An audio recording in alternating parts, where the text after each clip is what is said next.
আসসালামু আলাইকুম সুপ্রিয় দর্শক, আশা করি আপনারা সবাই ভালো আছেন। আজকে আমি আপনাদের সামনে কাজাখস্তানের আলমাটি এয়ারপোর্টের নতুন যে টার্মিনাল করা হয়েছে সেইটা নিয়ে আজকের ব্লগ করব। সো আপনারা যারা কাজাখস্তানে সামনের দিকে আসবেন বা কাজাখস্তানের ভ্রমণের জন্য আসার প্ল্যান করতেছেন, অলরেডি ভিসা পেয়ে গেছেন, আপনাদের জন্য অনেক উপকারে লাগবে আজকের ভিডিওটি।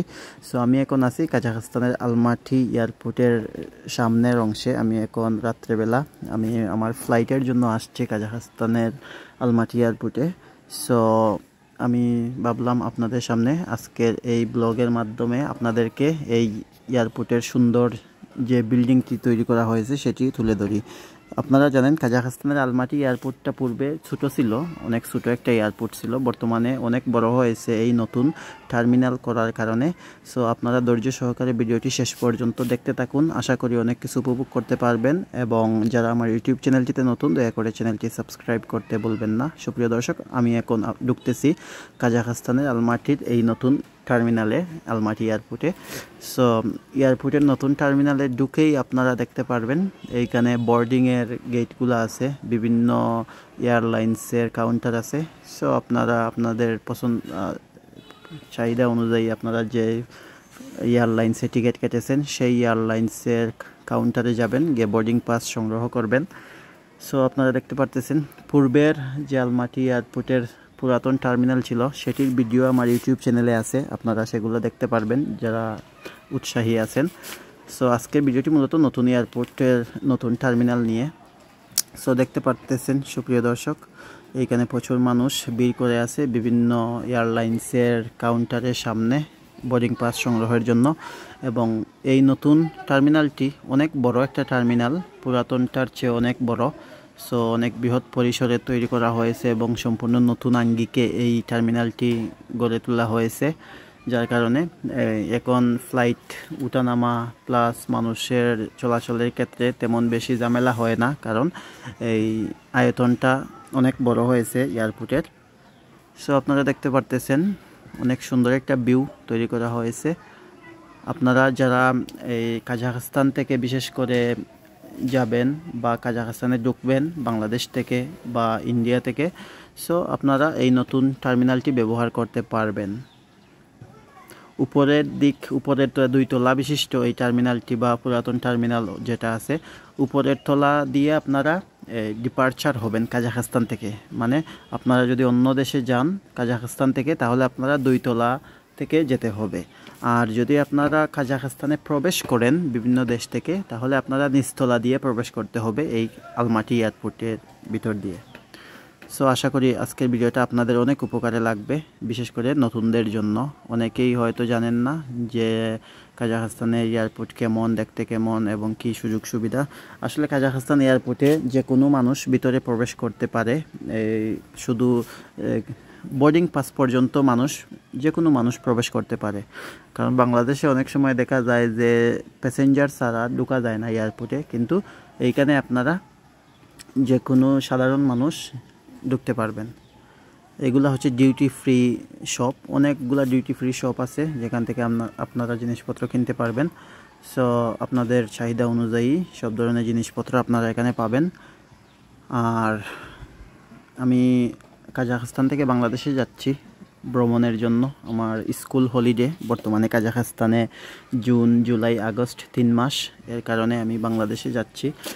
সো আপনারা বাংলাদেশের ভিডিওগুলো সামনের দিকে পাবেন এবং বিশেষ করে সিলেটের আনাচে কানাচের ভিডিও, সুন্দর সুন্দর জায়গার ভিডিও আমি আপনাদের সামনে উপস্থাপন করব। যারা আমার ইউটিউব চ্যানেলের নিয়মিত ভিউয়ার্স আছেন আপনারা অপেক্ষায় থাকবেন, আমি চেষ্টা করব সুন্দর সুন্দর ভিডিও আপনাদের সামনে উপস্থাপন করার। আমি মোটামুটি 3 মাসের মতো সময় বাংলাদেশে থাকব। সো এই সময়টাতে আমি বাংলাদেশের বিভিন্ন সৌন্দর্যমণ্ডিত স্থানগুলো আপনাদের সামনে তুলে ধরার চেষ্টা করব। সো সুপ্রিয় দর্শক, আপনারা দেখতে পারতেছেন অনেক সুন্দর একটা এয়ারপোর্ট। কাজাখস্তানের মধ্যে সবচেয়ে বড় দুটি এয়ারপোর্ট হচ্ছে আলমাটি ইন্টারন্যাশনাল এয়ারপোর্ট এবং আস্তানা ইন্টারন্যাশনাল এয়ারপোর্ট বা নূর সুলতান যেটাকে বলা হয়। সো এই দুইটা এয়ারপোর্ট অনেক বড়, আর আরও অনেকগুলা এয়ারপোর্ট আছে বিভিন্ন শহরে। সো এইগুলাও মোটামুটি তুলনামূলকভাবে বড় আছে, বাট দুইটা হচ্ছে প্রধান এয়ারপোর্ট কাজাখস্তানের মধ্যে, আলমাটি এবং আস্তানায়। সো যাই হোক, এইখানে আসলে আমার ব্যক্তিগতভাবে যেটা মনে হয়েছে যে এই এয়ারপোর্টের টার্মিনালটি নতুন করা হয়েছে, যার কারণে সিট সংখ্যা অনেক কম। বসার যে সিটগুলো আছে এইগুলো আরও বাড়ানো উচিত এইখানে, কারণ প্রচুর মানুষ দাঁড়িয়ে থাকতে হয়। তো আমি মনে করি এটা যেহেতু নতুন তৈরি করা হয়েছে, সেহেতু তাদের পরিকল্পনা আছে মনে হয় এখানে আরও নতুন সিট সংযোজন করার। কারণ মানুষ যদি রিল্যাক্স করতে না পারে তাহলে তো বড় হয়ে লাভ নেই, এয়ারপোর্টের আয়তন বড় হয়ে লাভ নেই। তবে সব দিক বিবেচনায় এয়ারপোর্টটা অনেক সুন্দর করে সাজানো হয়েছে, এবং এইখানে আপনারা বিভিন্ন লাউঞ্জ পাবেন, তারপরে কফি শপ বা স্ন্যাক খেতে পারবেন। মোবাইল চার্জ দেওয়ার পয়েন্ট আছে এখানে, আপনারা ফ্রি মোবাইল চার্জ দিতে পারবেন।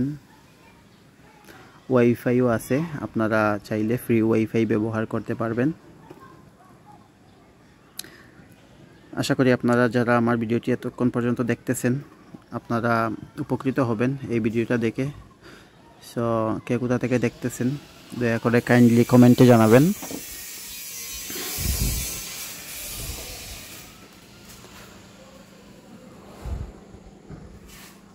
এগুলা হচ্ছে বিভিন্ন ধরনের সুইট আইটেম এবং বিভিন্ন ড্রিঙ্কস শপ। সো আপনারা এখান থেকে ডিউটি ফ্রি জিনিসপত্র কিনতে পারবেন।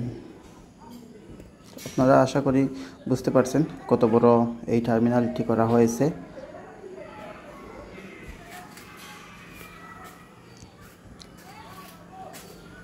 সুপ্রিয় দর্শক, আপনারা এতক্ষণ পর্যন্ত আমার সাথে থাকার জন্য অসংখ্য ধন্যবাদ।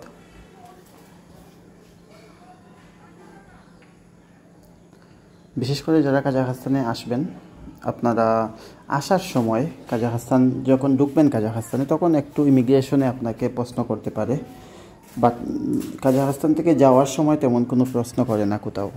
এগুলা এয়ারপোর্টে ইমিগ্রেশন তেমন হার্ড না।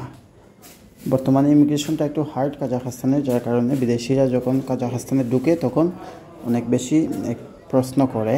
তবে যদি আপনার ডকুমেন্ট ঠিক থাকে, ভিতরে সৎ সাহস থাকে, তাহলে কোনো সমস্যা নেই এখানে। আর যদি মনে করেন যে আপনি সঠিক উত্তর দিতে না পারেন, যদি আপনার কথার মধ্যে ওরা সন্দেহ পায়, তাহলে হয়তো একটু সময় আটকিয়ে রাখবে, বা অনেক সময় দেখা গেছে যদি ভিসা জাল থাকে তাহলে আপনাকে ডিপোর্ট করে দেবে, আপনাকে বাংলাদেশে পাঠিয়ে দেবে, এরকম হয় আর কি। তো যাই হোক, এই বিষয়ে আমার অনেকগুলো ভিডিও আছে, আপনারা চাইলে দেখতে পারেন। সো আমি আজকের ভিডিওটি বেশি লম্বা করব না সুপ্রিয় দর্শক। আশা করি আপনারা আজকে ভিডিওটি উপভোগ করেছেন। যদি ভিডিওর মাধ্যমে কোনো ভুলভ্রান্তি হয়ে থাকে, আমি ক্ষমা সুন্দর দৃষ্টিতে দেখবেন আমাকে, এবং পরবর্তী ভিডিও দেখার অনুরোধ রইল। এবং যারা আমার বাংলাদেশের ভিডিও দেখতে আগ্রহী, অবশ্যই আপনারা আমার পরবর্তী ভিডিওগুলো দেখবেন, আশা করি অনেক ভালো লাগবে। এবং যারা সিলেটের আছেন বা বাংলাদেশের বিভিন্ন জায়গা থেকে আছেন, বিশেষ করে সিলেটের মানুষেরা, আপনারা কমেন্ট করে জানাবেন কোথায় কোথায় গিয়ে ভিডিও করতে হবে। আমি চেষ্টা করব সময় সুযোগ করে আপনাদেরকে সেই সব জায়গার ভিডিও আপনাদের সামনে উপস্থাপন করার। সো সবার সুস্বাস্থ্য কামনা করে আজকের মতো ভিডিও আমি শেষ করতেছি। সবাই ভালো থাকেন, সুস্থ থাকেন। আল্লাহ হাফিজ।